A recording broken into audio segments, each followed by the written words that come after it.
கீர்த்தி, நீ போட்டிருக்கிற dollar chain போட்டதுக்கப்புறம் நிறையா பேர் வந்து எங்களுக்கு டாலர் இல்லாமல் நார்மலாக செயின்ஸ் இருக்கா கவரிங்கில் அப்படின்னு கேட்டிருக்காங்க. நம்ம ஷாப்பில் இருக்கா? இருக்குங்க. நிறைய பேர் வந்து அந்த வீடியோக்கு வந்து நிறைய ரெஸ்பான்ஸ் பண்ணியிருந்தீங்க. நம்மக்கிட்ட வந்து கவரிங் செயின்ஸில் எல்லா வெரைட்டி இருக்குது. இப்போ நான் வந்து உங்களுக்கு முகப்பு செயின் காட்டுறேன். போன டைம் வீடியோவில் ரொம்ப ஸ்பீடாக போகிறீங்க, ஸ்லோவாக காட்ட சொன்னீங்க. நான் ஸ்லோவாக காட்டுறேன். இது வந்து பார்த்தீங்கன்னா மீடியம் சைஸில் சைடில் முகப்பு வச்சது, பிங்க் அண்ட் ஒயிட் ஸ்டோனில். இதோட ப்ரைஸ் பார்த்தீங்கன்னா 650. இதோட ஆஃபர் என்னன்னு நான் கடைசியாக உங்களுக்கு மென்ஷன் பண்ணுறேன். வீடியோவை எண்டு வரைக்கும் பாருங்கள்.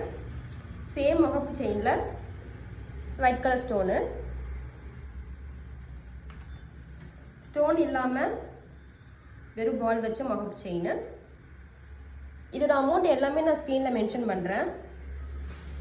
லாஸ்ட்டாக பார்த்தீங்கன்னா ஒயிட் ஸ்டோன் வச்ச இந்த முகப்பு செயின். இன்றைக்கி என்ன ஆஃபர்னு பார்த்தீங்கன்னா இதோட அமௌண்ட் எல்லாமே நான் ஸ்க்ரீனில் மென்ஷன் பண்ணிக்கிறேன். இன்றைக்கி ஆர்டர் பண்ணுற எல்லாருக்குமே, அதாவது ஜூலை 7 ஆர்டர் பண்ணுற எல்லாருக்குமே வந்து 10% ஆஃபர். இந்த ஆஃபர் வந்து எனக்கு ஒரு நாள் மட்டும்தான். சீக்கிரமாக புக் பண்ணிக்கோங்க. தேங்க்யூ.